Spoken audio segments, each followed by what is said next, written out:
استقبال کیا۔ چینی وزیر اعظم لی چیانگ کو گارڈ آف آنر پیش کیا گیا۔ چینی وزیر اعظم کا 11 سال بعد پہلا دورہ۔ چینی وزیر اعظم لی چیانگ SCO اجلاس میں بھی شرکت کریں گے۔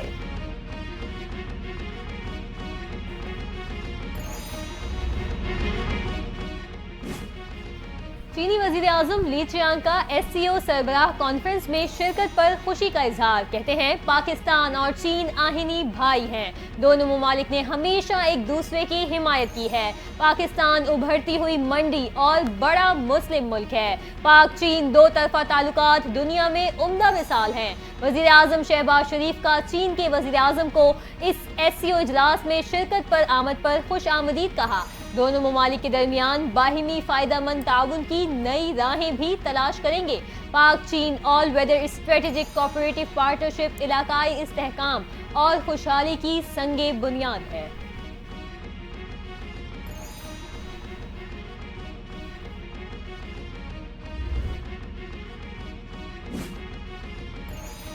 SCO کانفرنس اجلاس میں شرکت کرنے والے وفود نے سربراہان کے نام سامنے آ گئے۔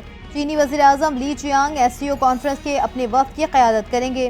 روس کی قیادت وزیر اعظم رومان گولوف چینگو، قازقستان کے اولراز بیگ تینیوف، کرغزستان کے چیئرمین کیبنٹ آف منسٹر زاپاووف، بھارتی وزیر خارجہ سبرامینیم جے شنکر بھارتی وفد کی، ایرانی وفد کی قیادت ایرانی اول نائب صدر محمد رضا عارف کریں گے۔ وزارت خارجہ نے فہرست جاری کر دی۔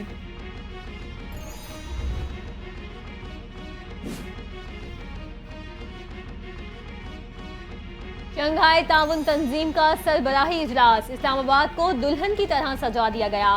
شہر کی اہم شاہراہوں، چوک چوراہوں پر سبز ہلالی پرچموں کی بہار۔ سرکاری عمارات کے ساتھ نجی کاروباری مراکز کو بھی سجا دیا گیا۔ جا بجا خوش آمدید کے بینر اور بین الاقوامی سربراہان کی تصاویر آویزاں۔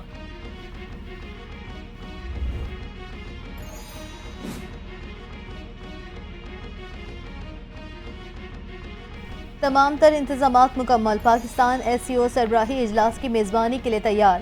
وفاقی دارالحکومت اسلام آباد میں کل SCO سربراہی اجلاس 16 اکتوبر کو ہوگی۔ وزیر اعظم شہباز شریف کونسل آف ہیڈز کے چیئرمین کی حیثیت سے اجلاس کی صدارت کریں گے۔ روس کا 76 رکنی، بھارت کے 4 رکنی وفد سمیت چین، ایران اور کرغزستان کا وفد بھی پہنچ گیا۔ چینی وزیر اعظم آج اسلام آباد پہنچیں گے۔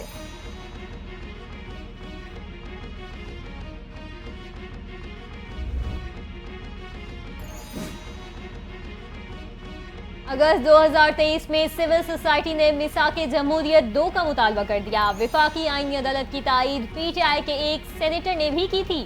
میثاق جمہوریت 2 کے مطالبے کا مقصد بانی PTI جنرل پاسا جنرل فیض کے جمہوریت پر حملوں کے نتیجے میں کھوئے ہوئے مقام کو دوبارہ حاصل کرنا تھا۔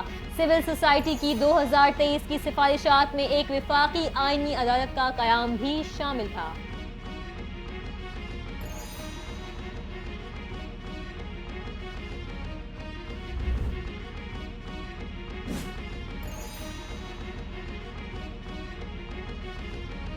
ڈی چوک پر احتجاج کی حکمت عملی۔ علی امین گنڈا پور نے آج وزیر اعلیٰ ہاؤس پشاور میں اہم اجلاس طلب کر لیا۔ رہنما PTI شیخ وقاص کا سوشل میڈیا پر پیغام، کہا اجلاس میں 15 اکتوبر کو اسلام آباد احتجاج کے انتظامات اور تیاریوں کا تفصیلی جائزہ لیا جائے گا۔ احتجاج میں زیادہ سے زیادہ لوگوں کی شرکت یقینی بنانے کے لیے حکمت عملی کو حتمی شکل دی جائے گی۔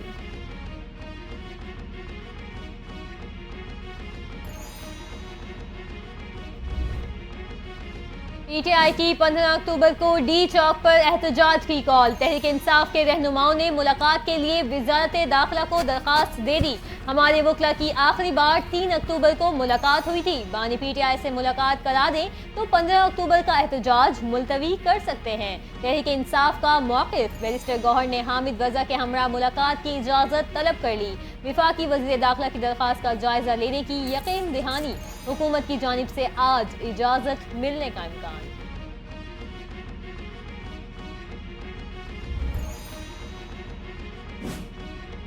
بلوم برگ نے پاکستان کو ابھرتی ہوئی معیشت قرار دے دیا۔ دنیا بھر میں پاکستان کی ابھرتی ہوئی معیشت کو مثبت انداز میں دیکھا جا رہا ہے۔ سی پیک کے تحت پاکستان میں 64 ارب ڈالر کی سرمایہ کاری آئی۔